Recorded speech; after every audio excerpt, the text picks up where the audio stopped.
Good afternoon. My name is Daniel Young. I'm the owner and founder of Adapted Perspective and the Adapted Perspective social media platforms. I am back with more strategy on financial memes. This is an unedited video. Who knows what you'll hear in the background as I film this at my full-time job because such is life right now. I am not a financial advisor. I am a strategist and a financial strategist, and I don't speak like the herd, which just means I prefer unfiltered, not outright cussing, but transparency, honest reviews, full transparency. So I walk in limited company and sometimes I walk alone. And if you've seen any of these previous videos, you know that I love strategy and targeted strategy. And that's key because I'm going to keep sifting these financial memes using honestly just some general well, maybe not general, but some everyday down earth common sense that just has a financial twist to it. So please know that I'm not out to slander anybody. I am interested in separating the good from the bad because none of us want bad financial advice as we navigate our finances. So we are back to checking out the Pinterest channel and memes off that channel. So this is the Pinterest page. These are all my boards. We're on this board.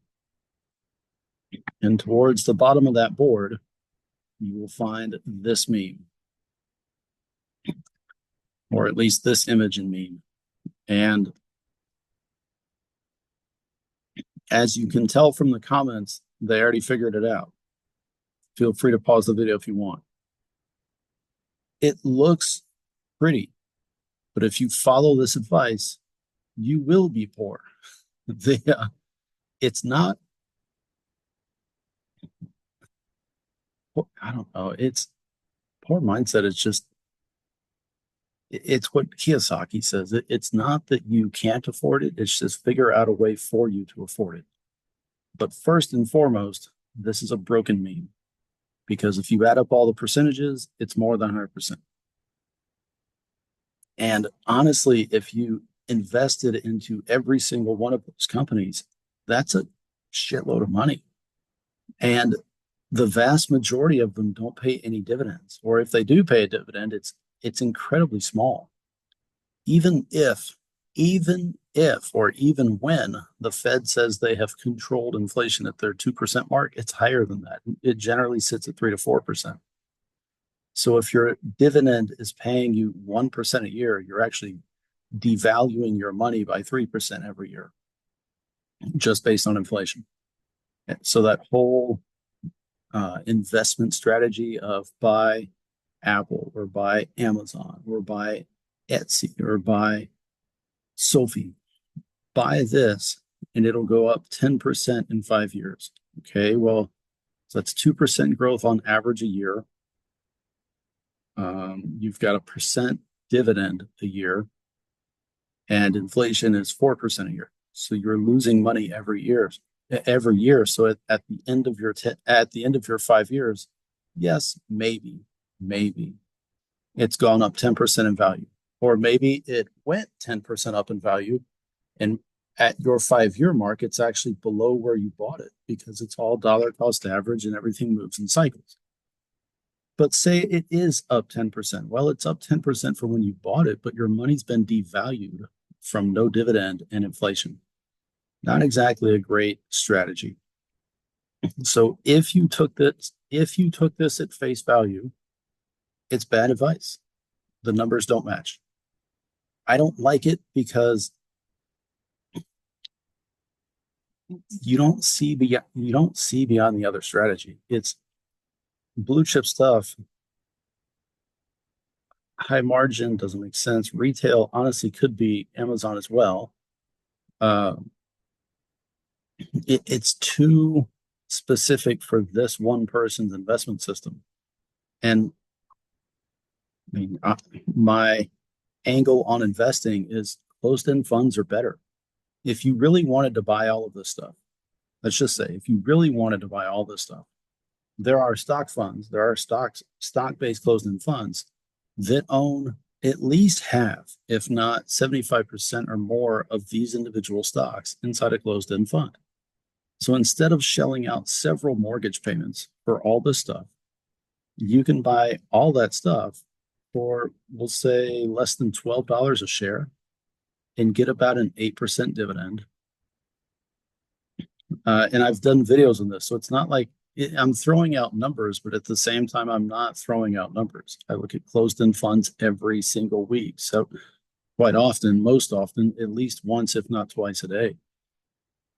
I've done videos on all of those. Well, I've done videos on those three, at least Costco and Target, MasterCard, not the rest. But I've done videos on these and I've seen companies that hold all of those plus a lot more. So why limit yourself to this broken strategy, overpaying? Amazon doesn't even pay a dividend, overpaying for all these companies when you can buy a single fund that owns the majority of them for a lot cheaper than what these companies are and get a much better dividend. And it's a monthly dividend. So instead of getting a quarterly dividend, now you own one fund that also owns all of them for a lot cheaper, at a discount, and you're getting a healthy dividend every single month. So as the company value fluctuates, and then ideally, yes, it goes up, right? Everybody wants those types of capital gains. But as the company value fluctuates, your dividends come in. So you get monthly dividends at 8% or more. I mean, our current portfolios average, we have self-managed, self-directed portfolios, both brokerage, like a cash account at, I want to say 10% annual yield. And then we have a Roth account with a 12% annual yield. And that's conservative based on the existing closed-end fund structure. So 8% is, I mean, maybe it sounds crazy to you because your average is sitting at 1.2 when you invest into the S&P. So 8% just sounds unrealistic. And I'm quite honestly, 8% is low in the closed-end fund market space. So it's just, there's so much. I can keep talking in circles. It's the same thing. It's single stock investments, shaky. It's a broken meme. Is it the right time to buy stocks? Is your money better spent somewhere else right now? You can break out these companies into a lot of different things. What they're all, I mean, more than their categories pictured, they're really all technology companies.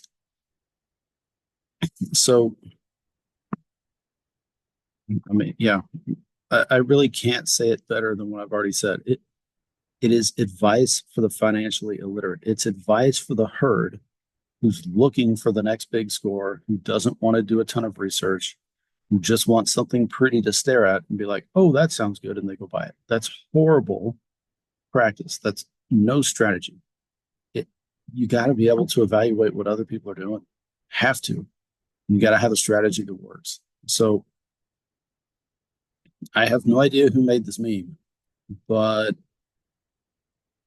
it's a bad meme. And I'll just stop there. Otherwise, I'll just keep talking in circles. So if you like the content, consider subscribing to my channel, hit the like button, and head over to Instagram. My Facebook pages still exist, but I am concentrating on Instagram and learning that platform. The Instagram handle is the same as the YouTube channel. It's just at Adapted Perspective.